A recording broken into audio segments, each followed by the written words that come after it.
Teoría de las finanzas. Programa de ingeniería financiera. En toda inversión financiera, toda persona que desee invertir trata de colocar su dinero en títulos que proporcionen la máxima rentabilidad, el mínimo riesgo y la máxima liquidez. En este video explicaremos cómo lograr estos supuestos basados en las teorías planteadas en el libro Investments, cuyos autores son Body, Cam y Marcos. Se realizarán ejemplos prácticos mediante modelos teóricos y activos financieros del mercado colombiano. Teoría de portafolios, media varianza o modelo de Markowitz. Esta teoría fue desarrollada por Harry Markowitz en el año 1952. Por tal motivo, también se le conoce como modelo Markowitz, el cual estudia la relación entre el riesgo y la rentabilidad, cuyo fin es minimizar el riesgo de una inversión y obtener una mayor rentabilidad, sustentada en una serie de supuestos de partida, tales como la aversión al riesgo de los inversores, mercados de capitales perfectos, la aleatoriedad de la rentabilidad de los inversores, entre otros. El término media varianza se fundamenta en la elección de oportunidades de inversión en base a su rentabilidad esperada media y su riesgo varianza. Por ende, se pretende elegir aquellas combinaciones de activos o carteras que ofrezcan la mayor rentabilidad esperada con cierto nivel de riesgo y o el menor riesgo para una mayor rentabilidad esperada. Estos análisis nos facilitan un método donde se pueden elegir todas aquellas opciones de inversión que sean más convenientes, más rentables y menos arriesgadas. Línea de mercado de capitales. Como su nombre lo indica, es una línea en la que se marca representativamente la relación entre rentabilidad y riesgo del conjunto de todas las carteras eficientes según el modelo CAPM. Se trata de la línea de asignación de capitales que recoge el conjunto de combinaciones eficientes entre el activo libre de riesgo RF y los activos arriesgados, es decir, la intersección entre los rendimientos de las inversiones que no implican ningún riesgo y de la rentabilidad de todo el mercado. La línea de mercado de capitales se diferencia con la frontera de eficiencia mediante la incorporación de las inversiones sin riesgo. Además de esta línea, une la rentabilidad del activo libre de riesgo con el punto de tangencia de la frontera eficiente.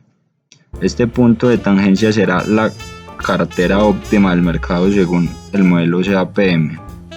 Para entender esto de manera más clara, debemos tener claro que una parte importante del CML es la inversión del riesgo que tiene el inversor. Es decir, mientras que el inversor provenga a mayor grado de riesgo, se situará por parte de baja de la línea, más cerca del activo libre de riesgo, mientras que si sube por el CML obtendrá una mayor rentabilidad esperada, pero a su vez mayor riesgo. Por consiguiente, aquellos inversores que asuman mayor riesgo estarán más arriba de la curva.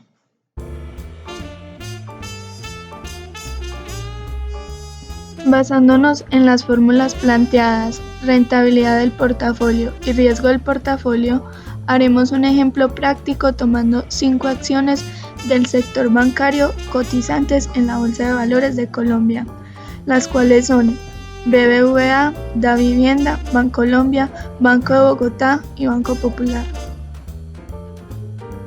Ejemplo práctico de Excel.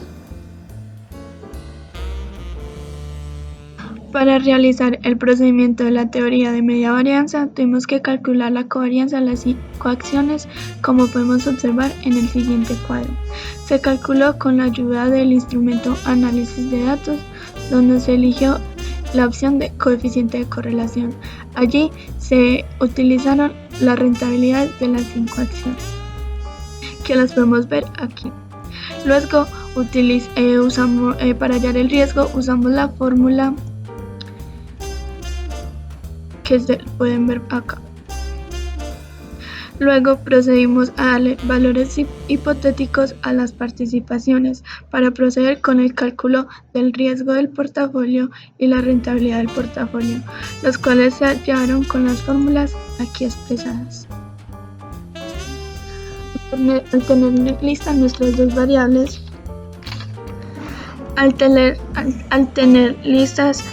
nuestras dos variables, rentabilidad y riesgo del portafolio, comenzamos a utilizar la función solver, la cual se utilizaba con la rentabilidad para maximizar la rentabilidad del portafolio y además tenía que cumplir ciertas condiciones, que estas participaciones fueran mayor o iguales a 0 y que la suma de estas sean igual a 1.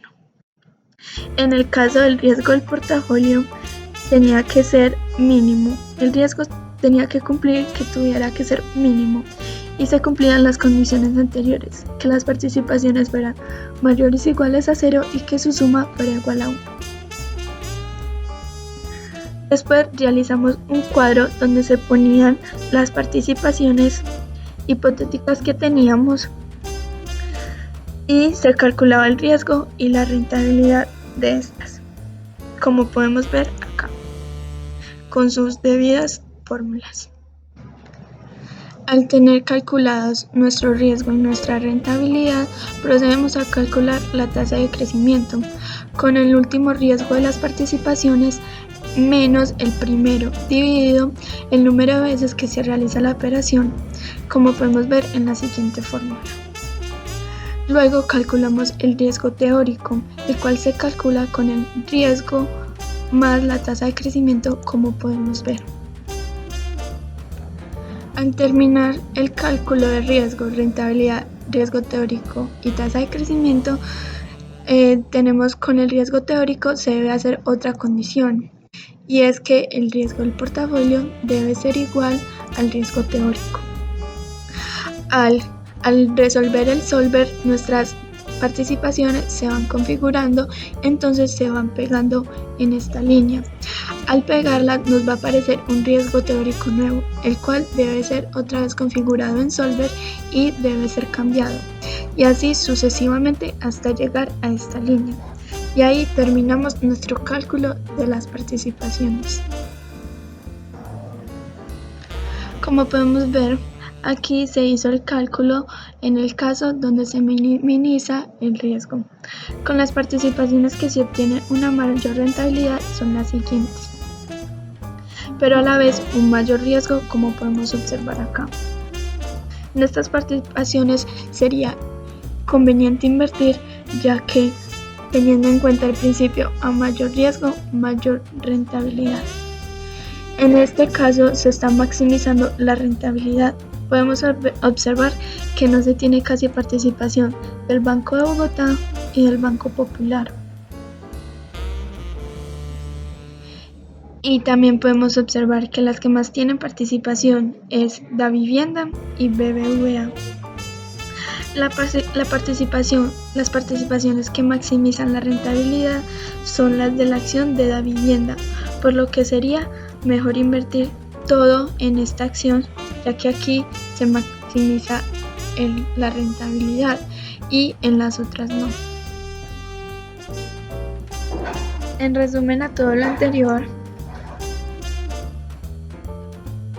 podemos observar el comportamiento de manera gráfica.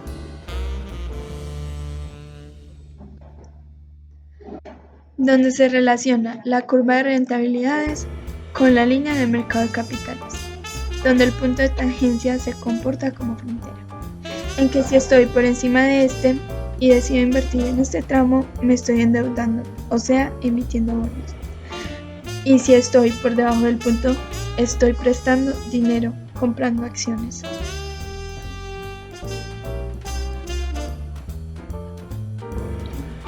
Diversificación de carteras o límite de la diversificación.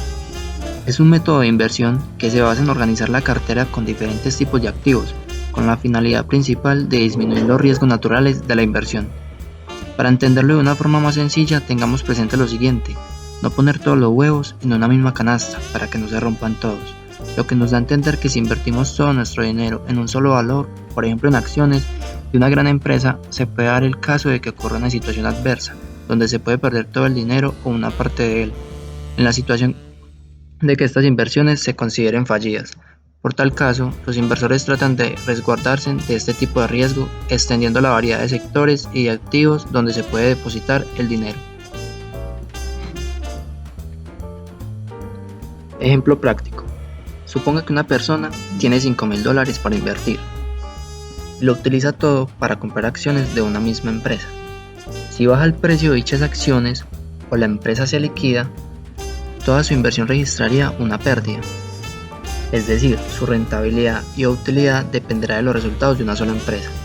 Sin embargo, si decide invertir los $5.000 entre varios instrumentos financieros, ya sean de renta fija o de renta variable, su rentabilidad dependerá del promedio de la rentabilidad de las distintas inversiones.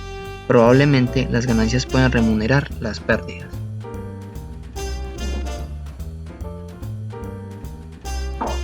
Índice de Sharpe. William Sharpe, economista estadounidense, fue el creador de esta medida, la cual sirve para estudiar el rendimiento de una inversión considerando el riesgo de esta misma, es decir, es un ratio que calcula la rentabilidad ajustada según su riesgo.